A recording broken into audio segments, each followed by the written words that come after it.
Y penser. Alors pour ceux qui ne connaissent pas, c'est une super chaîne, allez la voir. Et puis de toute façon, vous n'avez pas le choix parce que regarder les incohérences d'une vidéo sans avoir vu celle-ci au préalable, ça n'a aucun sens. Donc allez-y, regardez la vidéo, amusez-vous à noter les petites choses qui vous perturbent et ensuite regardez la suite de cette analyse.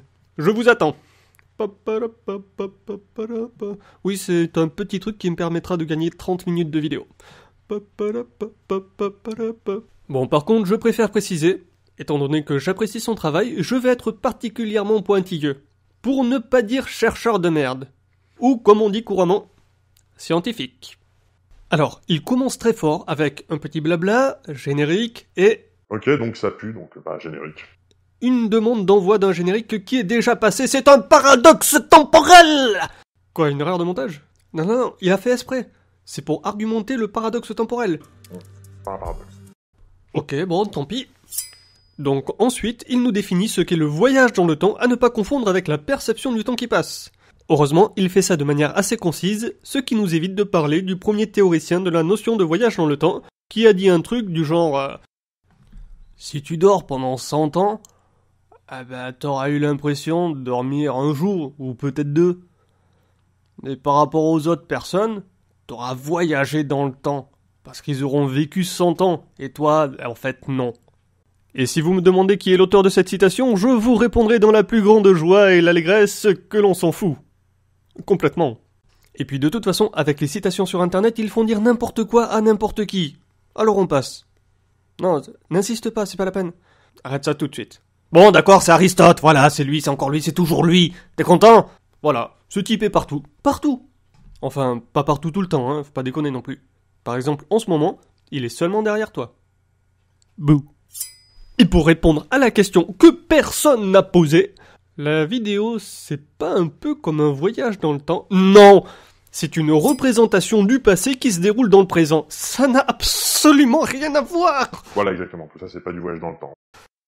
Donc, allez, on reprend, blablabla, paradoxe de l'écrivain, blablabla, paradoxe du grand-père. D'ailleurs, pourquoi paradoxe du grand-père? Est-ce qu'il serait pas pu tuer le père s'il ne serait pas revenu au même? Si, ça serait revenu exactement au même. Alors, pourquoi le grand-père? C'est parce que le type qui a désigné ce paradoxe a dû dire « je n'aime pas mon grand-père, je vais aller le tuer ». Oui, cette hypothèse est totalement crédible. On valide. Donc, première vraie incohérence, le concept des univers parallèles, ou des multivers, c'est la même chose pour moi, n'est pas maîtrisé. Oui, parce que là, en fait, on parle d'un voyage dans le temps, et non pas d'un voyage entre univers. Je m'explique. Donc, on est tous d'accord? Si on va dans le passé et que l'on change un événement, en retournant dans le présent, le monde sera différent, et on sera donc dans un autre univers. Mais si l'on va dans le passé et que l'on ne touche à rien de notable, en revenant dans le présent, on constate que le monde est resté le même. Mais ce n'est pas votre univers pour autant. Vous avez très bien pu toucher à quelque chose et créer des événements sans vous en rendre compte. C'est l'effet papillon. Mais alors, c'est quoi l'effet papillon? Alors l'effet papillon, c'est un truc que tu es censé connaître, alors tu arrêtes de poser des questions à la con, merci. Et d'ailleurs, même si réellement vous n'avez rien changé, en vous déplaçant dans le passé, vous bougez des molécules, et donc il y aura une différence, même minime, entre votre monde d'origine et le monde tel qu'il est après votre voyage dans le temps. Et donc même si vous ne faites pas la différence, vous n'êtes pas dans votre propre univers. Voilà, si vous allez dans le passé, vous ne pourrez jamais retourner dans votre propre univers. Ce qui nous amène à la question que tout le monde s'est posée. Si vous aviez une machine à voyager dans le temps, est-ce que vous en profiteriez pour changer la face du monde en éliminant un dictateur ou un autre tyran qui a fait des génocides dans le monde entier? Alors là, il y a deux écoles. Celle qui dit, vous allez dans le passé, vous l'éliminez, et en retournant dans le présent, vous avez un monde tout joli, tout beau. Mais dans ce cas-là, en fait, vous vous êtes juste déplacé dans un autre univers. Ceux de votre univers d'origine sont toujours dans la même merde. Et ça, c'est la bonne option. Parce que l'autre option, ça serait qu'en fait, il n'y ait qu'une seule réalité, et donc qu'un seul univers, et en retournant dans le passé, vous le changez, et donc vous empêchez la naissance et donc la vie d'assez de personnes pour avoir créé le génocide le plus gigantesque de l'humanité. Félicitations. Mais cette option ne permet pas de résoudre les paradoxes temporels, donc on pense que la première option est quand même plus probable. Notamment, ce que ça signifie, c'est que si vous comptiez voyager dans le passé un jour pour refiler à votre moi plus jeune tous les numéros gagnants du loto pour les 20 années qui viendraient, en fait, vous allez les refiler à quelqu'un qui est exactement comme vous, mais qui vit dans un autre univers.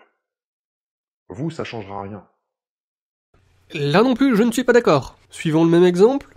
Quand vous retournez dans le présent, vous restez dans le même univers. Et donc, oui, vous serez riche, ou plutôt votre double sera riche. Et oui, vous serez en double, donc là, en fait, il suffit d'éliminer votre propre double et de prendre sa place. Et vous serez un putain de psychopathe, quand même. Donc, on continue avec la présentation de 3 théories. Oui, il y en a que 3 en fait. Les univers parallèles, le « putain, mais ça a toujours été comme ça en fait », et l'univers dual. Pour la ligne de temps individuelle, c'est pas une théorie qui va en contradiction avec les 2 premières théories. Ça n'a rien à foutre là. On vire.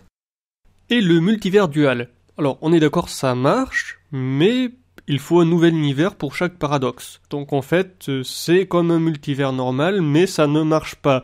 C'est donc une option à jeter à la poubelle aussi, il fallait même pas la présenter. Bon, peut-être que ces théories existent vraiment. Mais comme ça a été présenté, on manque d'éléments afin de comprendre en quoi elles diffèrent l'une de l'autre et en quoi elles sont pertinentes. Parce que là, tout ce que je retiens, c'est multivers, c'est tout. Ensuite, dans ce schéma, il est dit... Vous existez dans ce même univers A. Vous allez dans le passé pour le tuer. Au moment où vous tuez, votre grand-père n'existe plus, on est dans l'univers B. Alors qu'en fait, l'univers B apparaît dès que l'on retourne dans le passé. Il y a des molécules qui changent, ce n'est plus le même univers. Et d'ailleurs, le voyage dans le passé se fait de la même manière, en voyageant très très vite dans le futur jusqu'à ce qu'on ait bouclé sur son propre passé. Puisque c'est ça une boucle temporelle. C'est qu'on a toujours l'impression d'aller dans le futur, mais à un moment donné, le futur redevient le passé. Bah alors là, pourquoi pas? Mais dans ce cas-là, la boucle temporelle devra avoir un temps gigantesque. Non, je veux dire vraiment, vraiment gigantesque. Le temps nécessaire pour que l'univers s'effondre sur lui-même, créer un nouveau Big Bang, et donc un nouvel univers qui soit exactement le même que celui qu'on a connu jusqu'à aujourd'hui. Et donc, les mêmes événements s'y déroulant, on pourrait dire que c'est un voyage dans le passé. Là, ouais, ça pourrait faire une boucle temporelle. À part qu'une fois encore, il y a un tout petit problème, c'est que pour détruire l'univers, il faudrait donc détruire toutes les molécules qui y existent, ce qui comprend aussi les molécules qui composent les voyageurs du temps. Et même s'ils s'en réchappent, l'univers qui sera recréé n'aura pas les mêmes molécules d'origine. Et donc probablement, ça ne donnera pas le même univers que celui qu'ils ont connu. Voilà. Et enfin, dernier point, pour pouvoir passer au travers, il faudrait déjà pouvoir concilier la gravitation et la mécanique quantique, ce qui n'est pas fait encore, hein. Ça c'est le but que s'est donné la théorie des cordes. Et on va pas se mentir, la théorie des cordes c'est le best candidat pour résoudre ce problème-là, parce que la théorie des cordes c'est le seul candidat pour résoudre ce problème-là. Donc c'est pas fait du tout, quoi. Le seul candidat avec la théorie de la gravitation quantique à boucle. Alors qu'est-ce que c'est ? Eh bien c'est très simple. Pour expliquer la physique quantique, il suffit de demander à quelqu'un d'autre. Parce que, ouais, autant les neurosciences, je pourrais vous expliquer ce que vous voulez, là, non. Ensuite, voilà, pareil, je voyage un mois dans le passé, j'arrive exactement au même endroit, donc j'arrive dans un endroit qui n'est pas vide. Mais non! Oh purée, c'est dommage! T'avais une superbe occasion de faire une énigme à plusieurs paliers, et tu donnes la réponse directement? Non. Il aurait fallu demander aux gens si l'on fait un saut dans le passé de 1 mois. Qu'est-ce que l'on risque à l'atterrissage? On leur laisse un petit temps de réflexion, et assez facilement ils en déduiraient qu'il y a un risque de collision, et donc qu'il vaut mieux voyager dans son appartement vide plutôt que dans la rue. Et là on pose la question, mais si l'on fait un voyage de 3000 ans dans le passé? Eh bien là, même réflexion. On se dit que l'immeuble n'existait pas à l'époque, et donc on se cassera la gueule. Ou pire, peut-être qu'il existait des arbres ou je ne sais quoi à cet emplacement 3000 ans auparavant, et donc il y a un risque de collision. Donc là on demande, mais quelle serait la solution? On laisse un petit temps de réflexion. Bon, normalement, n'importe qui déduirait qu'il suffit d'aller dans un endroit qui était désert il y a 3000 ans. Alors certains vont proposer des plaines, des déserts, des montagnes, la mer, parce que la mer c'est plat, mais le niveau de la mer ça n'a pas toujours été au même niveau, donc ça ne marche pas. Et enfin, faisons-le dans les airs. Il suffit de faire un voyage dans le temps à un endroit très élevé, là où il n'y avait pas de construction et pas de montagne, et de s'équiper d'un parachute. Donc là, oui, on est d'accord, on limite vachement le risque de collision. Mais bon, il y a des gens malchanceux, tu te téléportes, il y avait un oiseau à ce moment-là, et paf, tu te retrouves avec un oiseau dans la tête, t'es mort. Alors, quelle serait la solution? On pourrait envoyer des énormes haut-parleurs avant de se téléporter, afin d'éloigner tous les animaux du lieu de téléportation. Mais bon, les moustiques en ayant un peu rien à foutre, tu peux te retrouver téléporté avec un moustique dans une artère coronaire, et paf, tu meurs. Ok, bah on n'a qu'à envoyer des bombes électromagnétiques pour tuer tous les organismes vivants aux alentours. Ouais, mais t'as pas de chance. Il pleut. Donc il y a plein de molécules d'eau qui fusionnent avec ton organisme et le parachute, tu te casses la gueule et tu meurs. Encore. Donc à ce moment-là, vous me suggérez, t'as qu'à partir avec une capsule. Ce qui est tout à fait raisonnable comme idée. Et seulement à ce moment-là, tu dis, ah mais les molécules d'air, c'est quelque chose. Et si tu te retrouves avec de l'air dans ton sang, tu meurs quand même. Et là, enfin, on propose de faire du vide. Donc voilà, tout ça pour dire que la solution était pourtant simple, il suffit d'envoyer des bombes électromagnétiques, puis une capsule assez grande et capable de faire du vide par elle-même, puis une autre capsule contenant le voyageur temporel et de l'air. Là, il y a une dépressurisation et le voyageur peut aller visiter son passé. Bon, évidemment, comme le vide ne sera pas parfait, il est possible que quelques molécules fusionnent avec ton organisme, ça pourrait faire quelques petits dégâts, mais ça ne devrait pas te tuer. Si, voilà, moi je décide de voyager 1 mois dans le passé, pile. J'arrive où? Eh oui, c'est parce que ce qui se passe, c'est que dans l'espace, il n'y a pas un seul point fixe. Oh purée, mais tu me refais le même coup, super dommage. Le fait de poser la question, c'était bien, ça... Déjà, il aurait fallu poser la question, si je voyage 1 heure dans le passé, qu'est-ce qui se passe? Là, il fallait laisser un peu réfléchir les gens qui auraient répondu, j'arrive dans le passé, quoi. Et là, on montre une carte avec les fuseaux horaires. Paf! Il comprend. Il se dit, ouais, en fait, la Terre, elle tourne sur elle-même, donc en fait, je me retrouverai à un fuseau horaire de là. Et pendant qu'il a cette réflexion, on demande, mais comment on fait pour voyager 100 jours dans le passé, du coup? Il continue à regarder sa carte et dit, voilà, je calcule le bon jour et je me retrouverai au bon endroit. Et là, tu lui montres une carte avec l'ellipse que forme la Terre autour du Soleil. Repaf!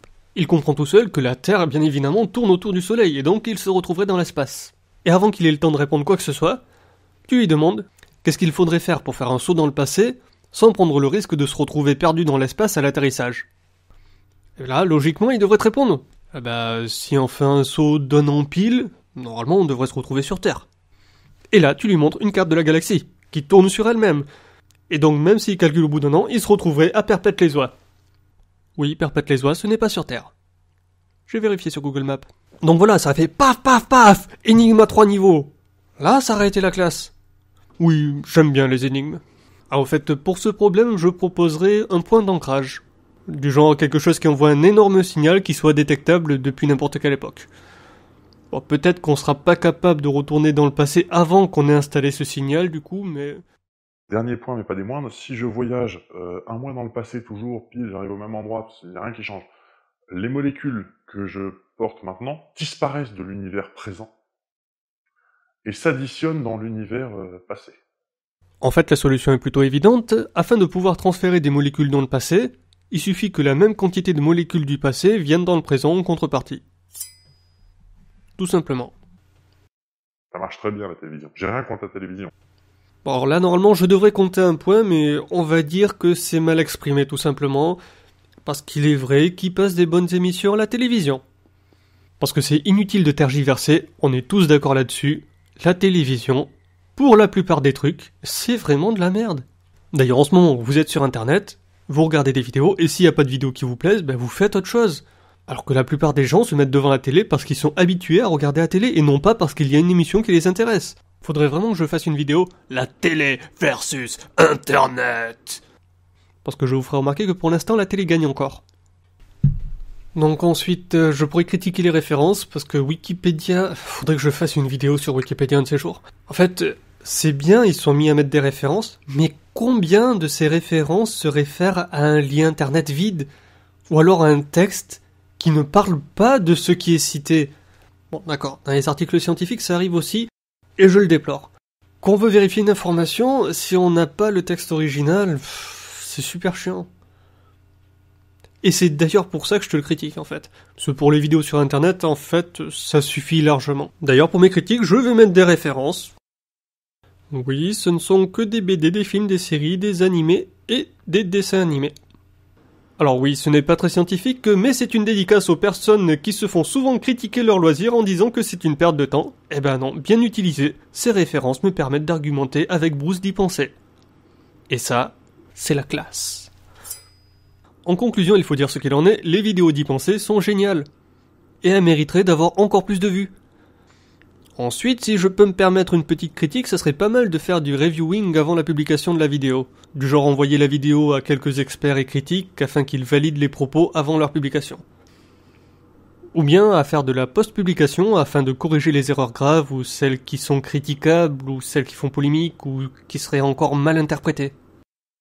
Bon, je dis ça, mais ça m'étonnerait beaucoup que les gens qui ont vu la vidéo la première fois y retournent une semaine plus tard pour vérifier s'il n'y a pas quelques petites erreurs qui ont été signalées.